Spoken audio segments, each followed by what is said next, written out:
ഈ വർഷം ആദ്യം ജനുവരിയിൽ അധികാരമേറ്റ അന്നു മുതൽ തൊട്ടതിനും പിടിച്ചതിനും കണ്ടതിനുമൊക്കെ മുൻപിൻ നോക്കാതെ നിയന്ത്രണങ്ങളും താരിഫുകളും ഏർപ്പെടുത്തുക എന്നൊരു ട്രെൻഡാണ് ട്രംപ് പിന്തുടരുന്നത്.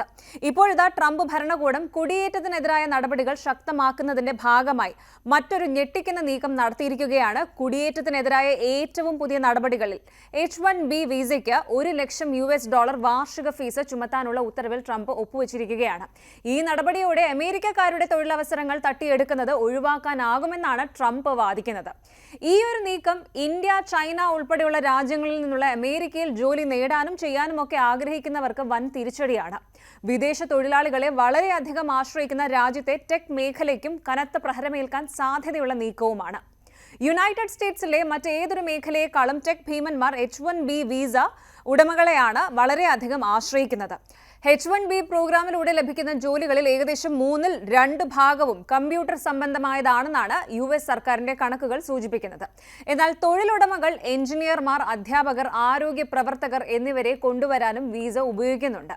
എന്തായാലും H-1B വിസ പ്രോഗ്രാം പുനഃക്രമീകരിക്കാനുള്ള നടപടി താൽക്കാലിക തൊഴിൽ വിസകൾ പുനഃക്രമീകരിക്കുന്നതിനുള്ള ട്രംപ് ഭരണകൂടത്തിന്റെ ഏറ്റവും ശക്തമായ ഒരു ശ്രമത്തെയാണ് കാണിക്കുന്നത്.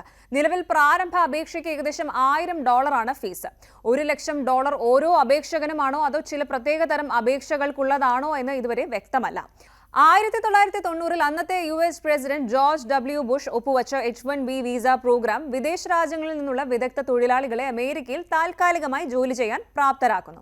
വിദേശത്തു നിന്നുള്ള ജീവനക്കാരെ നിയമിക്കുന്നതിന് പ്രധാന ടെക് കമ്പനികൾ പ്രോഗ്രാമിൽ നിന്നുള്ള അംഗീകാരങ്ങളെ ആശ്രയിച്ചിരുന്നു. ഔദ്യോഗിക കണക്കുകൾ പ്രകാരം H-1B വിസ ലഭിക്കുന്നവരിൽ 71% ഇന്ത്യക്കാരാണ്, 11.7% ചൈനക്കാരും. H-1B വിസകൾക്ക് സാധാരണയായി 3 മുതൽ 6 വർഷം വരെ കാലാവധിയുമുണ്ട്. US ഓരോ വർഷവും 85,000 H-1B വിസകളാണ് ലോട്ടറി സംവിധാനത്തിലൂടെ അനുവദിക്കുന്നത്.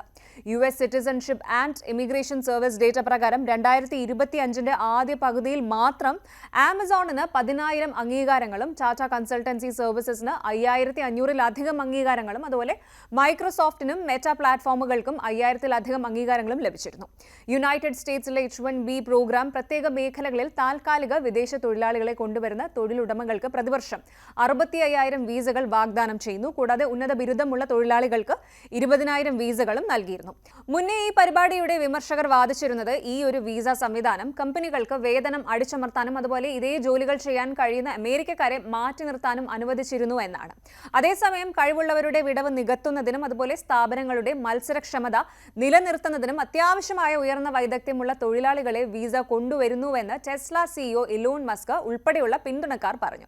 എന്തായാലും പുതിയ H-1B വിസയുടെ ഫീസ് നിയമപരമാണോ എന്ന് അമേരിക്കൻ ഇമിഗ്രേഷൻ കൗൺസിലിന്റെ പോളിസി ഡയറക്ടറായ ആരോൺ റേച്ച്ലിൻ മെൽനിക് ചോദ്യം ചെയ്യുന്നുണ്ട്. ഒരു അപേക്ഷയുടെ ചിലവ് തിരിച്ചുപിടിക്കാൻ മാത്രമാണ് ഫീസ് നിശ്ചയിക്കാൻ കോൺഗ്രസ് സർക്കാരിന് അധികാരം നൽകിയിട്ടുള്ളൂ എന്നത് അദ്ദേഹം ബ്ലൂ സ്കൈയിൽ കുറിച്ചു.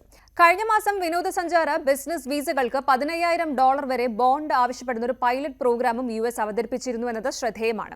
വിസയുടെ കാലാവധി കഴിഞ്ഞിട്ടും രാജ്യത്ത് തുടരാൻ സാധ്യതയുള്ള രാജ്യങ്ങളിൽ നിന്നുള്ളവർക്കായിട്ടാണ് ഈ ഒരു നടപടി വന്നത്. H-1B പ്രോഗ്രാമുകൾ പൂർണ്ണമായും അവസാനിപ്പിക്കണമെന്ന ആവശ്യം ഉയർന്ന സാഹചര്യത്തിലാണ് ഇപ്പോൾ ഈ ഒരു നീക്കം വരുന്നത്. US ടെക് മേഖലയ്ക്കായി H-1B പ്രോഗ്രാമിന് കീഴിൽ നിയമിക്കപ്പെടുന്നവരിൽ ഭൂരിഭാഗവും ചൈനക്കാരും ഇന്ത്യക്കാരുമാണ് എന്നതിനാൽ ചൈനയുമായും ഇന്ത്യയുമായും USന്റെ നിലവിലെ ബന്ധം കണക്കിലെടുക്കുമ്പോൾ ഈ നീക്കം ആശങ്കാജനകമാണ്.